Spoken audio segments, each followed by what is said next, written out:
Kok beda antara apa yang dirasakan di dalam hatinya Yasir dengan apa yang difikirkan? Kadang di hatinya tuh udah ikhlas, udah ridho, udah bisa berdamai dengan sebuah kenyataan, tapi kok pikirannya menyuruh dia untuk sedih, menyuruh dia untuk mengeluh dan seterusnya. Itulah pertarungan antara hak dan batil dalam batin seseorang. Itulah pertarungan antara bisikan hati dengan bisikan syaitan. Dan bukan cuma Yasir yang ngalamin itu, semua orang ngalamin walaupun bisikannya beda-beda. Kita yang tadinya udah ikhlas, tiba-tiba muncul bisikan, kok kamu bisa ikhlasin gitu aja sih? Kan dia begini, kan dia begitu, kan muncul ya. Sehingga nanti bentrok lagi.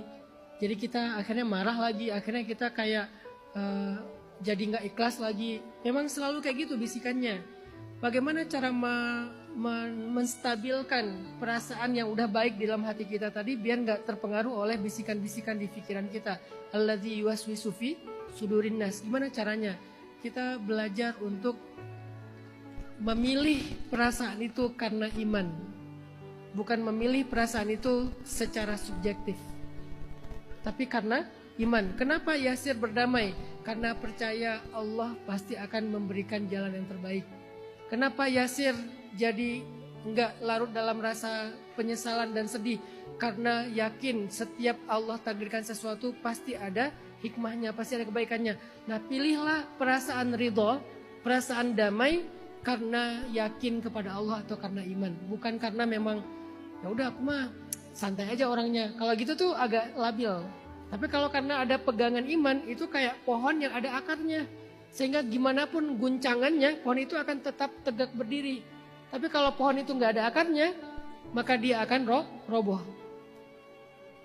Kalau bahasa surat Ibrahim, ujatusat min fawqil ard ma laha min qarar. Pohon itu akan roboh dan tercabut karena dia tidak punya qarar, tidak punya akar.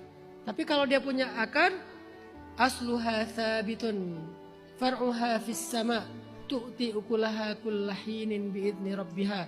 Akarnya nancap dengan kuat, pohonnya berdiri dengan tegak sampai menjulang ke langit. Artinya meskipun dia tinggi dan banyak angin, dia tetap berdiri dengan tegaknya. Dan dia berbuah di setiap musim, artinya produktif. Jadi akarnya harus kuat Yasir. Akar kita adalah iman kepada Allah. Pertanyaan yang kedua, walaupun bentuknya tadi cerita ya, tapi saya menangkap sebuah pertanyaan tentang Yasir pengen menjadi seseorang yang berpengaruh secara sosial media, namanya influencer. Apakah influencer agama, influencer entertain, tapi pengen jadi influencer. Tapi